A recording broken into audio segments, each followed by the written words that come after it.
ассалому алайкум бинандагони гироми, барномаи иттилоотии пайғом аз телевизиони симои шаҳри Панҷакет манзуратон аст.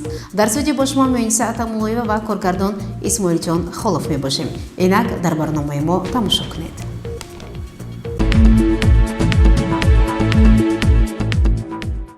раиси шаҳри Панҷакен Абдухолиқ Холиқзода аз ҷамоати деҳоти Хурмӣ боздид ба амал оварда бо фаъолияти соҳаҳои мухталифи хоҷигии халқ аз наздик шинос шуд. тафсилоти бештар дар гузориши нахустини барномаи иттилоотии пайғом. сафар ба минтақаҳои мухталифи шаҳри диҳоти Панҷакен ва шиносии бо фаъолияти соҳаҳои мухталифи хоҷигии халқ ва дар як вақт таваҷҷӯҳ ба рӯзгорои мардум барои раиси шаҳри Панҷакен Холиқзода Абдухолиқ ба як ҳукми анъана даромадааст. дар сафари навбатӣ Холиқзода Абдухолиқ аз ҷамоати диҳоти Хурмӣ боздид ба амал оварда нахуст бо рафти корҳои омодагӣ ба корҳои саҳроӣ, хоса омадагии иншоотҳои обрасонӣ ба мавсим таваҷҷӯҳ кард ва дар назди масъулони риёсатии кишоварзӣ, идораи бештоҷи замин ва обёрӣ ва ҳамзамон ҷамоати диҳоти Хурмӣ вазифагузорӣ намуд. дар ҷараёни суҳбат масъалаи корҳои соҳилмустаҳкамкунӣ ва аз ин ҳисоб ба гардиши кишоварзӣ вориднамудани замонаи нав мавриди муҳокима қарор гирифт. дар ҷараёни боздид Холиқзода Абдухолиқ ба рушди варзиш, омода сохтани варзишгоҳҳо барои наврасони ҷавонон низ таваҷҷӯҳ намуда бо ҳолати ногувори баъзе варзишгоҳҳо аз ҷумла майдони футбол дар деҳаи озодон шинос шуд. эҳротҳои хешро дар самти бунёди нишастгоҳ барои тамошобинон баён кард. дар ҳамин деҳа Холиқзода Абдухолиқ бо фаъолияти соҳибкорон аз ҷумла нафароне ки ба истеҳсоли биринҷ машғуланд шинос шуд ва ба маврид таъкид дошт ки таъмини амнияти озиқоварӣ бояд дар мадди назари деҳқонон аз ҷумла соҳибкорон бошад. баъдан раиси шаҳр Холиқзода Абдухолиқ ба муассисаи таҳсилоти миёнии умумии рақами 118 омада бо фаъолияти ин муассисаи таълимӣ шинос шуд. бо хонандаи синфи 7 Шаҳбоз ки ба кӯмаки дастгирӣ ниёз дошт суҳбат кард ва таъкид дошт ки роҳбарияти мақомоти иҷроии ҳокимияти давлати шаҳр вобаста ба дастури супоришҳои асосгузори сулҳу ваҳдати миллӣ пешрои миллат президенти ҷумҳурии Тоҷикистон муҳтарам Эмомали Раҳмон аз ҳолу аҳволи чунин наврасон доимо хабар гирифта ба онҳо аз рӯи имконият кӯмак мерасонад. худи ҳамин ҷо ба Шаҳбоз сари либос тақдим гардид ки ин лаҳза албатта шодӣ нишоти ин хонандаи мактабро фаҳмидан мумкин буд. дар идомаи боздид раиси шаҳр Холиқзода Абдухолиқ бо мардуми ҷамоати диҳоти Хурмӣ мулоқот анҷом дод. ба роҳбарони масъули соҳаи мухталифи хоҷигии халқ аз ҷумла соҳаи маориф супоришҳо ҷаҳди ислоҳи камбудиҳо дод. аз мадди назари раиси шаҳр Холиқзода Абдухолиқ соҳаи тандурустӣ низ берун набуд. ӯ бо мушкилои ин соҳа низ шинос шуд ва барои ислоҳи камбудиҳо дар назди роҳбарон вазифагузорӣ намуд.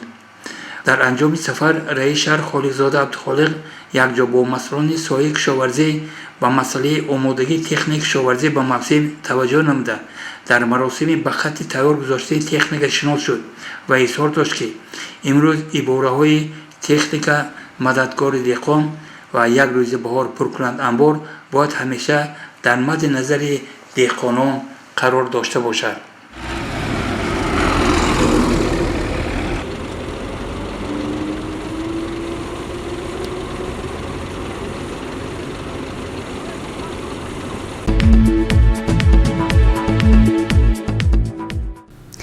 тантанаҳои идона бахшида ба рӯзи матбуоти тоҷик дар шаҳру деҳотамон бори дигар далел ба он фикр буд ки нақши воситаҳои ахбори умма дар пешрафти ҷомеа воқеан ҳам калон буду ҳамин тавр боқӣ мондааст. рӯзи матбуоти тоҷик дар шаҳри бостонии Панҷакент бо шукӯҳу шукргузорӣ аз фазои сулҳу ваҳдат ва ҷонибдорӣ аз сиёсати созандаи асосгузори сулҳу ваҳдати миллӣ пешвои миллат президенти ҷумҳурии Тоҷикистон муҳтарам Эмомали Раҳмон таҷлил карда шуд. ба ин муносибат дар толори мақомоти иҷроияи ҳокимияти давлатии шаҳр ҷамъомади тантанавӣ доир гардид ки дар он намояндаи мақомоти иҷроияи ҳокимияти давлатии шаҳр аҳли қаламро бо ин рӯзи фархунда шодбон باش گفت و اظهار باوری نمود که نماینده‌های واسطه‌های اخبار عامه از جمله روزنامه‌های زرافشان، فروردین، چشمه مهر، ماهواره سیما، تلویزیون محلی و رادیوی صدای پنجکент منبعد هم در انعکاس واقع بینانه رویدادهای شهر و دهات و بیرون از آن سهمگذار خواهند بود. در جمع آمد چندی از روزنامه‌نگاران برآمد کرده اندیشه و ملاحظه‌های خویش را بابت نقش واسطه‌های اخبار عامه در رشد جامعه بیان نمودند و پیشنهاد داشتند که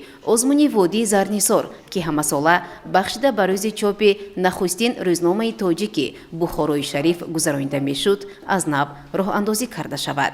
در خاتمه جمع آمد به گروه روزنامه‌نگاران تحفه ها تقدیم کرده شدند. همین گونه جمع آمد در کمیجرایی حزب خلقی دموکراتی تاجیکستان در شهر پنجکент و شرکت صدا و سیما نیز دایر گردید که اینجا هم زحمت چند روزنامه‌نگاران قدرشناسی کرده شد.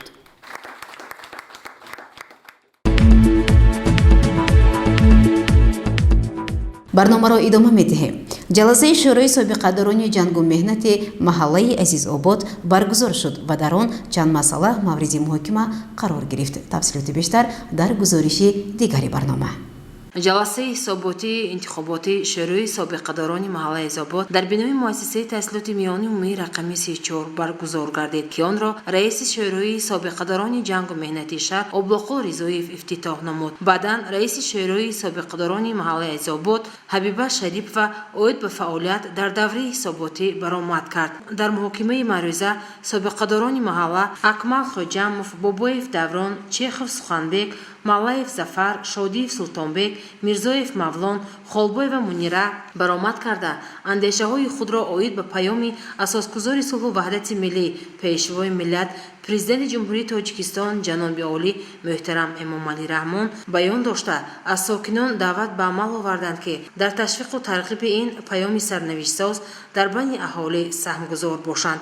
سابقه‌داران محترم، حاضران گرامی، سابقه‌داران مهنت محله عزیزآباد، پیام نوبتی پرزیدنت جمهوری تاجیکستان محترم امامعلی رحمان و مجلس عالی جمهوری تاجیکستان از 28 ژانویه سال 2021 درباره سمت‌های اساسی سیاست داخلی و خارجی جمهوری تاجیکستان ارائه نمودند و خوشنودی پذیرفتند. آن دگرگونی‌هایی که پیشروی‌هایی که خلق تاجیک امروز و آنها کامیاب گشته است در سراسر مملکت و در از آن جمله شهر و دهات پنجکent بالاخره در محله عزیزآباد به نظر می‌رسد که این خود نتیجه صلح و صلاح و آرامی زحمت بنیادکارانه خلق عزیزمان و نتیجه سیاست بینانه و وطندوستانه پیشوای معظم ملت پرزیدنت کشور امامعلی رحمان می باشد. از روی مسئله دومی روزنامه جلسه هیئت نوی شورا انتخاب و برای رئیس آن از نو حبیبه شریف و انتخاب شد.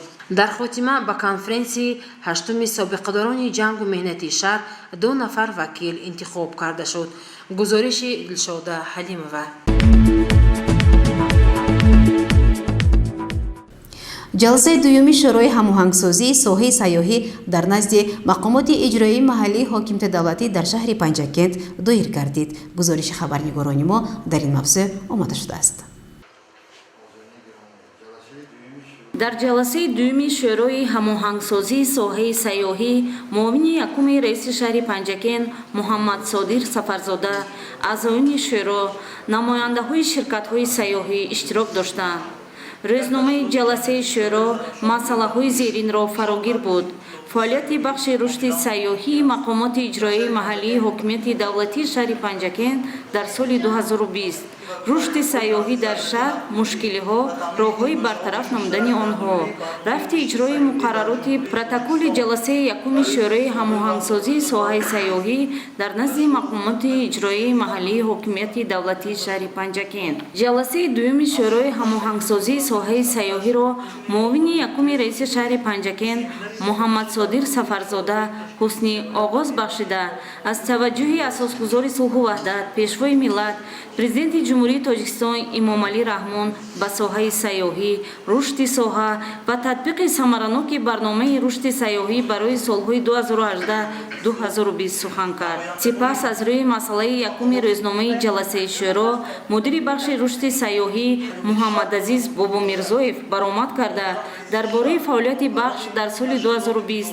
корҳои ба анҷом додашуда ҳисобот дод. Зикр гардид, ки дар шаҳри Панҷакент 23 ширкати сайёҳӣ, як ташкилоти ҷамъиятии шӯрои зарафшон оид ба туризм, 4 маркази сайёҳӣ, 10 меҳмонхона фаъолият доранд. Ширкату ташкилотҳои сайёҳӣ дар ҳамкорӣ бо мақомоти иҷроии ҳокимияти давлатии шаҳри Панҷакент ҷиҳати рушди инфрасохтори соҳаи сайёҳӣ, баландбардоштани сатҳу сифати хизматрасонӣ иқдомҳои шоистаро роҳандозӣ намуданд. намояндаҳои ширкатҳои сайёҳии кӯҳандис, сайёҳати саразм ва сайёҳати кӯҳии Помир оид ба беҳтар намудани Помир дар семинари омӯзишӣ оид ба беҳтар намудани қабулу гусели сайёҳони хориҷӣ ва бартараф намудани камбудиҳои дар ин самт ҷой дошта дар намоишгоҳи байналмилалии сайёҳии пидри шаҳри Мадриди Испания иштирок карда аз имкониятҳо ва маконҳои сайёҳии ҷумҳурии Тоҷикистон намояндаҳои ширкати сайёҳии давлатҳои гуногунро шинос карданд. намояндаи нозироти андоз дар шаҳри Панҷакент Боялиев аз рӯи масъалаи дуюми рӯзномаи ҷаласаи шӯро ба сухан баромда, рафти иҷрои муқаррароти протоколи ҷаласаи якуми шӯрои ҳамоҳангсозии соҳаи сайёҳӣ дар назди мақомоти иҷроии маҳаллии ҳокимияти давлатии шаҳри Панҷакентро шарҳ дод.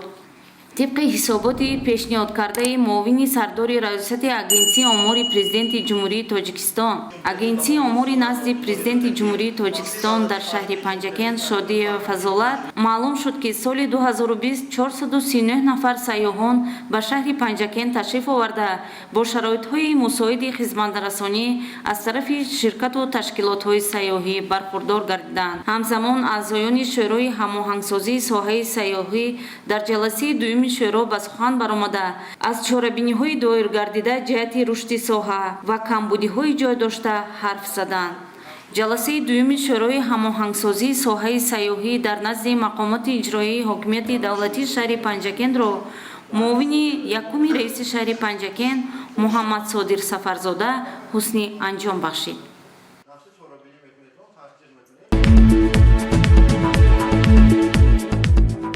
идомаи барномаи иттилоотии пайғом. дар корхонаи воҳиди давлатии хоҷагии манзилии коммунали шаҳри Панҷакент чанде пеш нишасти матбуотӣ доир гардид, ки намояндагони васоити ахбори умма ба суолҳои худ посух гирифтанд.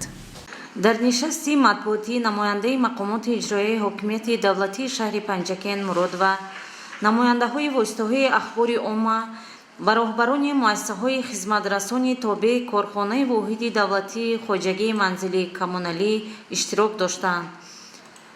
нахуст роҳбари корхонаи воҳиди давлатии хоҷагии манзилии коммуналӣ Аҳроров Эркин дар бораи корҳои ба сомон расонида дар соли 2020 ва нақшаҳо дар соли 2021 маълумот дод.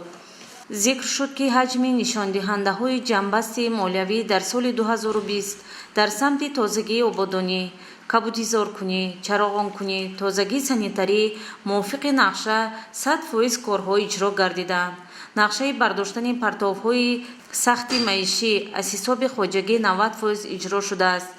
соли гузашта дар масоҳати 53135 метр квадрат дар дохили шаҳр корҳои ободонӣ ва кабудизоркунӣ ба сомон расонида шуда, заминҳои гулхонаҳои шаҳр ба масоҳати 16869 метри квадратӣ побел карда ба масоҳати 423 метри квадратӣ алафи газон кошта шудааст. дар кӯчаҳои шаҳр 33 000 дона гули лола, 7 000 дона гулҳои кана ба миқдори 280 000 беҳ гулҳои мавсимӣ ва ороишӣ, 15 000 беҳ карамгул шинонда шуда буданд. бахшида ба санаҳои таърихии кишвар ба миқдори 1078 адад дарахтон сафед карда шуда, 106 адад шиору овезаҳо ва навиштаҷотҳо насб гардиданд. соли гузашта ҳамчунин 112 адад сагҳои дайду безарар гардонида аз аҳолӣ ва ташкилоту муассисаҳо ба миқдори 120 адад лампаҳои каммасрафӣ аз истифода баромада ҷамъоварӣ шуданд. дар корхона дар соли 2020 197 нафар коргарон фаъолият намуда баҳри ободиву тозагии муҳити зист саҳми хешро гузоштанд. баҳри пешгирии бемории сироятии COVID-19 аз моҳҳои апрел то сентябри соли гузашта партовгоҳҳо, даромади хонаҳои баландошёна ҳафтаи 2 маротиба бо маҳлули хлордор безарар гардонида шуданд. ҳамчунин дар нишаст мудири шӯъбаи рушди сайёҳии мақомоти иҷроии ҳокимияти давлатии шаҳри Панҷакен иттилоъ дод ки танҳо аз ҳисоби ширкатҳои сайёҳии шаҳри Панҷакен дар соли 2019 ба 3700 нафар сайёҳони хориҷӣ хизматрасонӣ намуданд ки гардиши маблағи умумӣ 6 миллиону 41 ҳазору 229 сомониро ташкил медиҳад. мутаассифона аз ҳисоби паҳншавии бемории коронавирус COVID-19 дар соли 2020 сета ширкати сайёҳӣ дар шаҳри Панҷакен фаъолият намуд ки он ҳам ширкати сайёҳии Чимтарға Тревел дар моҳи январи соли 2020 8 нафар сайёҳон Франсия қабул намуд ки гардиши умумии маблағи он 25941 сомониро ташкил метиҳад. ин танҳо сайёҳони хориҷи кишвар. ду ширкати сайёҳии мо, ширкати сайёҳии Артуш ва ширкати сайёҳии Сайёҳати Ҳафткӯл ки дар худ пойгоҳҳои сайёҳӣ доранд 512 нафар сайёҳони дохилиро қабул намуданд ки гардиши маблағи умумии онҳо 52700 сомониро ташкил дод. давлати Чин як форуми байналмилалӣ шуда гузашт ки дар он пойгоҳи кӯҳнавардию сайёҳии Артуч яке аз беҳтарин базаҳои кӯҳӣ эътироф карда дар сатҳи байналмилал ва ҷои якумро аз ҷиҳати хайма гузоштан дар баландкӯҳҳои зиёда аз 2800 метр ва доштани пойгоҳи сайёҳӣ дар баландии зиёда аз 2200 метрро эътироф кардед.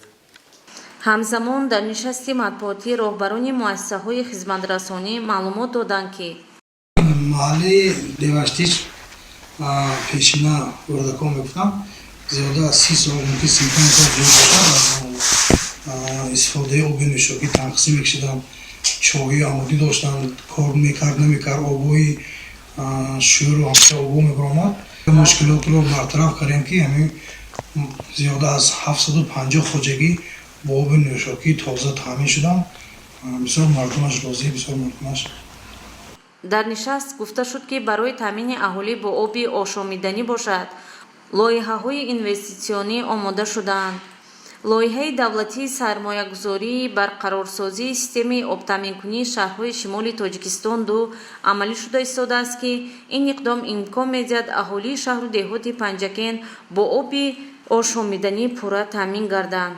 аз рӯи маълумоти пешниҳодкардаи роҳбари муассисаи давлатии таъмиру нигаҳдории роҳҳои автомобилгард, роҳҳои кӯчаҳои Саъдии Шерозӣ, баққоли 50-солагии Тоҷикистон, маҳаллаи Рӯдакӣ, ҷамоатҳои деҳоти ёрии Амондара, Рӯдакӣ, Вору бо ташаббуси муассисаи таъмиру нигаҳдории роҳҳои автомобилгард ва дастгирии соҳибкорон тармиму таҷдид гардиданду бо маблағгузории шахсони саховатпеша дар ҷамоатҳо кӯпрукҳо сохта шуданд. соҳибкорои ҷамоати Амондара 3 километр худи майкатия асфалт кардан бо техникои мо ҳайрои мо ки буд мо кӯмак кардем. ба онҳо нигоҳ карда амодарагиҳоям кардан 1 километр кардан. бана имсол худо хоҳад алакай як шаҳрванди ҷамоати ёрӣ 1 километр мекунад. бураи моя як соҳибкор ғайрат гуфтагид як кӯприки 9 метра сохт, мо плиташа додем. мо бо соҳибкоро кор кардем. дар назар аст ки аз тарафи корхонаи воҳиди давлатии манзилии коммуналии ҷумҳурии Тоҷикистон ба корхонаи воҳиди давлатии манзилии коммуналии шаҳри Панҷакен як адад мошини замонавии обпошӣ ва як адад мошин барои партовбардорӣ фиристода мешавад. ба пешвози истиқболи фархундаи 30-солагии истиқлолияти давлатии ҷумҳурии Тоҷикистон дар хиёбону кӯчаҳои шаҳр қуттиҳои партов яъне зуболадонҳо гузошта хоҳанд шуд. дар гармхонаҳои корхона бошад ҳоло 180 000 бехи гулҳои ороишӣ парвариш ёфта истодаанд ки дар рӯзҳои баҳорӣ дар гулдонҳои шаҳр шинонда мешаванд.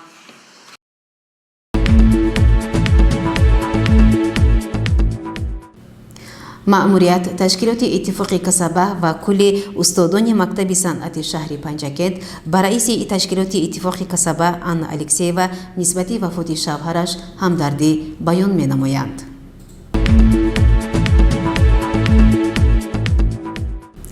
бинандагони гиромӣ, дар ҳамҷо барномаи иттилоотии пайғом ба поён мерасад. Барои ҳар яки шумо таъзиятиву хонаводиро хоҳонем. То барномаи дигар шоду пирӯз бошед. хайр.